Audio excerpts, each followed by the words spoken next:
Toxic relationships are destructive in a way that damages trust, damages people's self-worth, and people's perspective about the world.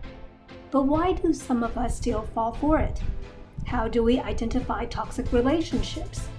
Stay tuned to learn some major warning signs of toxic relationships and how to protect yourself from them.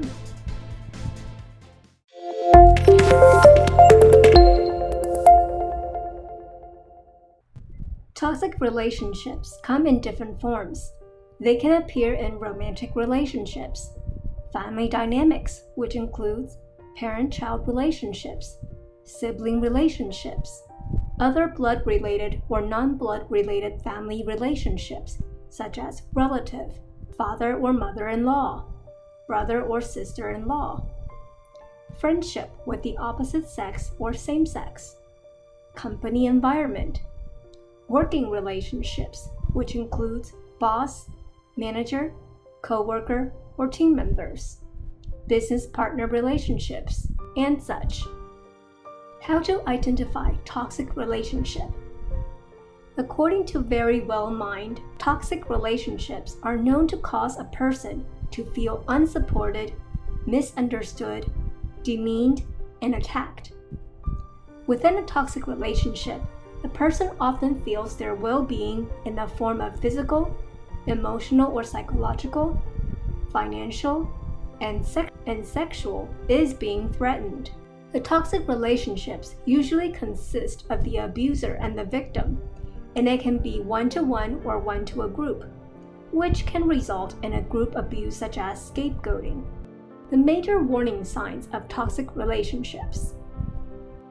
Major warning signs of toxic relationship may include the people involved don't feel supported, no open communication to sort out the conflict or problems, there is no trust or respect, lack of cohesiveness, unhealthy competition, blaming and deflecting responsibilities, controlling behavior, use manipulation, shame, guilt, and threat to dominate, use emotional blackmail, degrades others with harsh words and criticism, shows any signs of violence, abuse, and harassment in forms of physical, verbal, and emotional.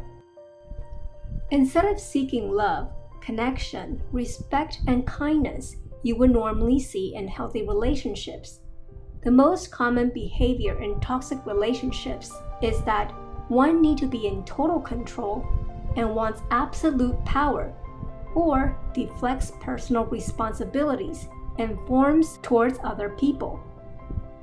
Also, it's about one party needing to degrade other human beings and strip away their human rights for the purpose of self-gain. This can include subtle signs to big red flags such as being judgmental, criticizing, shaming, or guilt the person in order to control their behavior. Some behaviors or remarks the toxic person may make include, "It's your fault," which is deflect responsibility, "Don't be so sensitive," or "Don't be so dramatic," putting the problem onto others, making other people be the problem.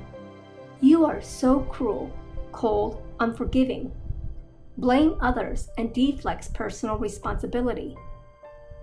"Nobody will believe you," isolate the victim, take their power away. "You made me do this," deflects responsibilities, put fault onto others. "I do this for your own good," manipulation, deflects responsibility. "If you love me, you would never say no," guilt manipulation. "I don't like your friends or family, stop talking to them." Controlling, isolating victim.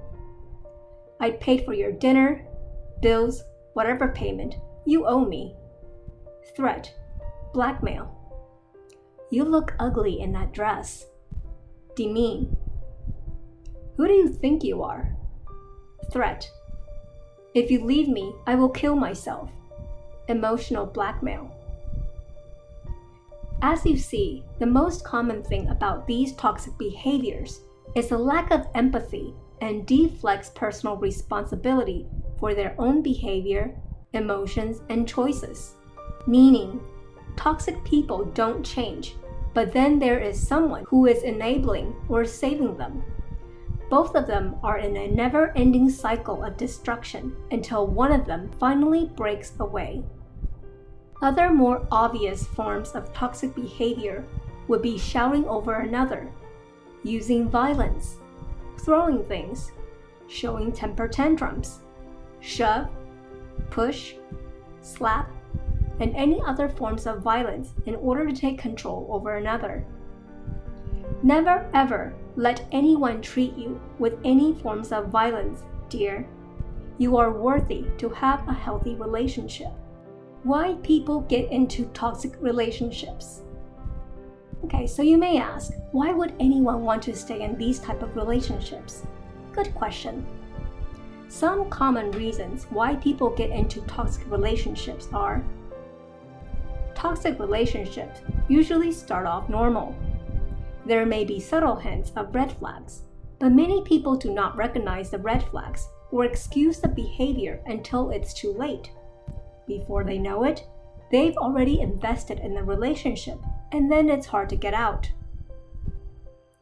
Then there are victims who have been in a toxic relationship since birth, such as being born into a dysfunctional family or raised under a toxic environment. People who grew up in dysfunctional families or raised with toxic caregivers may have delayed personal development and could not recognize toxic behaviors. Sometimes the victim forms a trauma bond with the abuser. This is where the victim becomes emotionally attached to their abusers due to unhealthy attachment styles that are inconsistent or include violence. Another one is that the victim has been brainwashed. This is commonly seen in closed communities, family dynamics, or destructive cults that permits people from receiving new information, have outside contact, or brainwash the victim to believe they cannot be independent. Also, there are cultures that permit abusive behavior towards a certain gender or race, where the victim has little to no power. On a psychological level, many people keep staying or coming back to the toxic relationship, often because the victim still get their needs met in a relationship, or they have beliefs that made them think they cannot leave. This pattern of behavior often comes from unhealed inner wounds or behavior conditioning from childhood development. Fear to disobey, fear to feel guilty, fear to experience painful grief, fear of letting go, fear of being wrong, fear of seeking change, fear of loneliness, and fear of abandonment is what made the victim stay in the cycle of abuse. The cycle of abuse has 4 stages and was introduced by Lenore E. Walker in 1979. The first stage is where the tension builds up. This is where the situation seems tense and nervous, and the victim feels they are responsible for the abuser's emotions, so they usually do things to appease the abuser. Then, in the second stage, this is where the incident occurs that is full of anger, blame, arguing, threat, and intimidation. This is the stage that involves verbal, emotional, or physical abuse, and it may be all 3. Then we have the third stage, the reconciliation. This is where the abuser attempts to apologize, make amends, give excuses, or denies the abuse occurred. Some abusers will go as far as stating the abuse is not as bad as the victim claims, or says the victim is being too sensitive, too weak, or too fragile. The fourth stage, also known as the honeymoon stage. This is where the abuse seems forgotten and that everything seems nice and normal. But this phase will usually have another build-up for the next incident. This abuse cycle often creates a trauma bond in the relationship where the victim often feels confused and hurt.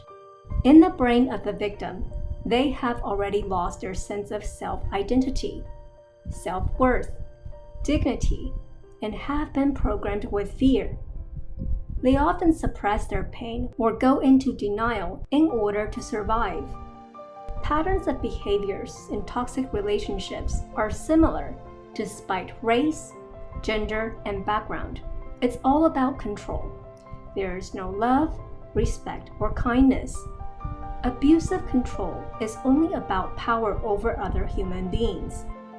The toxic person is seeking control and dominance over other people in order to feel a sense of worth and power. In their corrupted worldview, violence towards others is all they know, and that is their destructive pattern.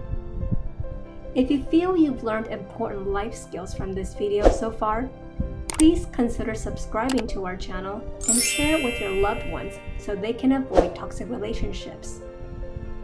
Ways to deal with toxic relationships. The toxic people are blinded by their own patterns of destructive behavior and think they are normal, they are right, and they do not need to change. What causes this mentality is possibly mental illness, addiction, past trauma, childhood traumas, or being born with a genetic predisposition. The ways to deal with toxic relationships are: be assertive and speak up. Become self-reliant and do not depend too much on others. Become self-empowered and know your rights. Do not give your powers away. Set healthy boundaries. Call out toxic people's bad behaviors and do not give in. Do not meet toxic people in private. Only meet them in a public area with other people. Do not share your personal information, location, life events, achievements, or anything that can be used against you by the abuser. Lastly, just stop engaging with them. One of the hardest things in life is to let go of any relationships that are not bringing you joy and growth. Can toxic people change? Of course. Anyone with the desire to become better has the ability to change, but we cannot do the work for them, because if you try to rescue or change them, you are giving your energy away and neglecting your own life responsibilities. It is not our duty to save, fix, or sacrifice ourselves for other people's own responsibilities and personal growth. The awareness and desire to improve as a person has to come from within themselves. Here's the bottom line, and this quote will bring clarity. People who love themselves don't hurt other people. The more we hate ourselves, the more we want others to suffer. Quote by Dan Pierce. Leave the toxic people or set healthy boundaries. They can have the option to change their behaviors or seek professional help. What we can do as an individual is to educate ourselves, advocate peace and the importance of caring for our mental health, and encourage people to seek professional help, therapist, or counselor. If you want to learn more about toxic relationships, here are some top books you will want to read. Emotional Blackmail by Susan Forward. Save People by Dr. Henry Cloud and John Townsend. Children of the Self-Absorbed by Nina Brown. Psychopath-Free by Jackson McKenzie. Now that you learn about toxic relationships, please share this content to your social circles to spread awareness. Never ever let anyone treat you with any forms of violence, dear. You are worthy to have a healthy relationship. Remember, everyone deserves to choose their life, and it's through education we can help raise awareness of mankind. Hope you've learned a lot from this video. Remember, the inner magic lies within you. Seek within and raise your vibrations.